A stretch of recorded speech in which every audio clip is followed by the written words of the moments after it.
Abbiamo ben 237 risposte di cosiddetta messa a disposizione. Oltre 200 cittadini nelle ultime ore hanno risposto al duplice appello lanciato dal sindaco Rossella Cendrona alla ricerca di volontari per il progetto Tamponi in Comune e dalla dirigente scolastica d'Avanzo per reperire personale per le scuole di Silea. La preside infatti con la ripresa delle lezioni si è trovata di fronte ad una vera e propria emergenza con la mancanza di 24 docenti, ai quali si sono aggiunti 2 assistenti amministrativi e 5 collaboratori scolastici assenti per malattia, per Covid, per congedi o altre motivazioni. La somma di queste criticità ha portato ad un certo punto alla necessità da parte mia di escogitare qualcosa che mi consentisse di coprire tutte queste assenze in tempi rapidi. Difficile trovare supplenti per brevi periodi e così la dirigente ha pensato di fare un appello rivolto a tutta la comunità di Silea, poi rilanciato anche attraverso i canali social del comune.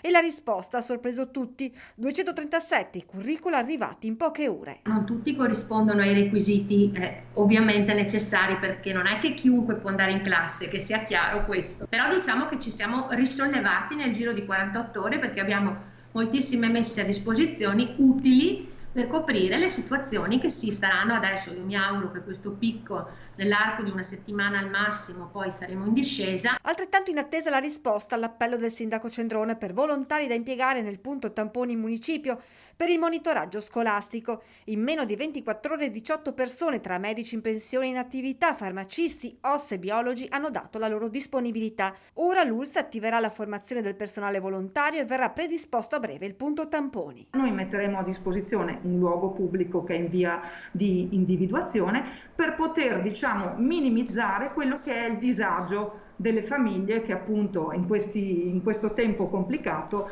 hanno già il loro da fare con quarantene. Una risposta che ha stupito sindaco e dirigente scolastico. Credo sia la testimonianza della risposta di un territorio, in questo caso Silea, ma una testimonianza anche di coesione sociale, Certo. proprio di un valore del mettersi a disposizione per la comunità nonostante tutto. Io credo che le notizie positive vadano come dire, messe in risalto, perché in questo periodo difficile ne abbiamo bisogno di credere di essere una comunità